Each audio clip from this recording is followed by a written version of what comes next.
ঘরে তরকারি করেছি, আবারও তরকারি নিয়ে এসেছে হোটেলের দিয়ে।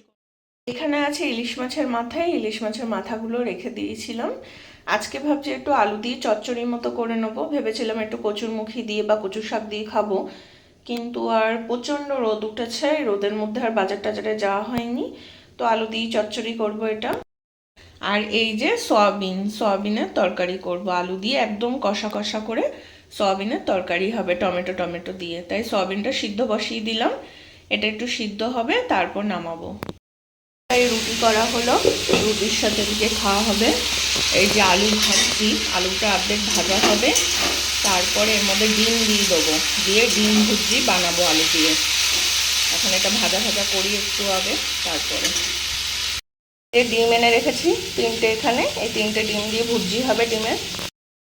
এই যে ইলিশ মাছের মাথা চচ্চড়ি বসিয়ে দিলাম, কষিয়ে আলু দিয়ে। এখন ঘরে তো কচু বা কচুরলতি বা কচুরমুখী কিছুই নেই, আলু দিয়েই খেতে হবে, কিছু করার নেই। আর আমাদের এখানে বলেছে 3 দিন লু চলবে। বাইরে দেখুন পুরো ঝাঁঝানো রোদ, ক্যামেরায় বোঝা যাচ্ছে কিনা বুঝতে পারছি না, তার মধ্যে একটু হাওয়া দিচ্ছে, তাই কি গরম হাওয়া চতুর্দিকে পুরো একদম। কিছু ক্লিপ গ্যাস অফিসে তুলে রেখেছি, সেগুলো আপনাদের সাথে শেয়ার করব। দেখবেন কিভাবে পথ আটকে রেখে দিয়েছে। একটা অ্যাম্বুলেন্স এসে অন্তত 5 মিনিট দাঁড়িয়েছিল, এই নিয়ে ঝামেলা হয়েছে খুব। তারপর অ্যাম্বুলেন্সটাকে কোনো রকমে বার করেছে কিছু লোক যারা ভালো মনের। দেখুন, ঝগড়াঝাটি যেখানেই হোক না কেন পথ অবরোধ করুন, কিন্তু অ্যাম্বুলেন্স নিয়ে কেন? একটা রুগী পেশেন্ট, সে তার তো শরীরটার অবস্থা দেখতে হবে আপনাদেরকে। প্রথম হচ্ছে মনুষ্যত্ব, তারপর সব কিছু। গ্যাসটা আপনি 2 দিন পরও পাবেন, কিন্তু মানুষটার কিছু হলে তাকে কি পাওয়া যাবে আর বলুন?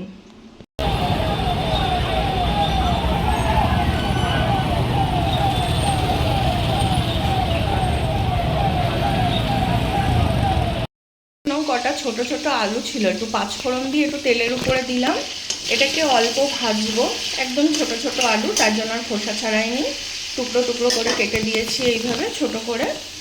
আর এবার এটার ভিতর পেঁয়াজ আদা রসুন অল্প করে, একটু জিরে গুঁড়ো, একটু হলুদ লবণ এগুলো দিয়েছি। এবার সয়াবিনটাকে মেখে ফেলবো ভালো করে, মেখে নিয়ে তারপর আমি কড়ার মধ্যে এটা ছেড়ে দেবো, দিয়ে তাহলে একসাথে বসিয়ে দিতে হবে।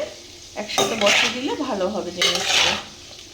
মশলাটা নিচে চলে গেছে, এবার এটা মেখে নিই ভালো করে। আগে সয়াবিনটাকে মশলা দিয়ে ভালো করে মেখে নিয়েছি, এবার আমি এটাকে ঢেলে দেবো। বন্ধুরা, সয়াবিনটা পুরো কষা কষা হয়ে গেছে, আলুও সিদ্ধ হয়ে গেছে দেখছিলাম। তো এখন দেখি আর একটুখানি, হ্যাঁ সিদ্ধ হয়ে গেছে এটাও। এবার একদম কষা কষা হয়ে গেছে, এই পর্যায়ে নামাবো। আর সোনার বাবা তো আজকে বাড়ি খাবে না, এক জায়গায় নেমন্তন্ন আছে, সেখানে গেল, কিন্তু অতিরিক্ত গরম বলে আমরা আর যাইনি। তো আমাদের মা ছেলের এটাই হয়ে যাবে, আর লাগবে না। যদি রাত্রিবেলা ওর বাবা বলে কিছু করতে, তাহলে করব। ছেলে এখন হোটেল থেকে দেখুন কি নিয়ে এসেছে আবার বাড়িতে। দেখি এটা খুলছি, কিন্তু গাটারটা খুব টাইট বাবা, খুলতে চাইছে না, এমনি এখান দিয়ে ফাটিয়ে দিলাম। এইসব তেলের মশলার জিনিস কেউ খায় বাবা? কি মাংস? খাসির মাংস। খাসির মাংস? মুরগির মাংস। মুরগি? তো এরকম দেখে মনে হচ্ছে না তো, কেমন মতো লাগছে।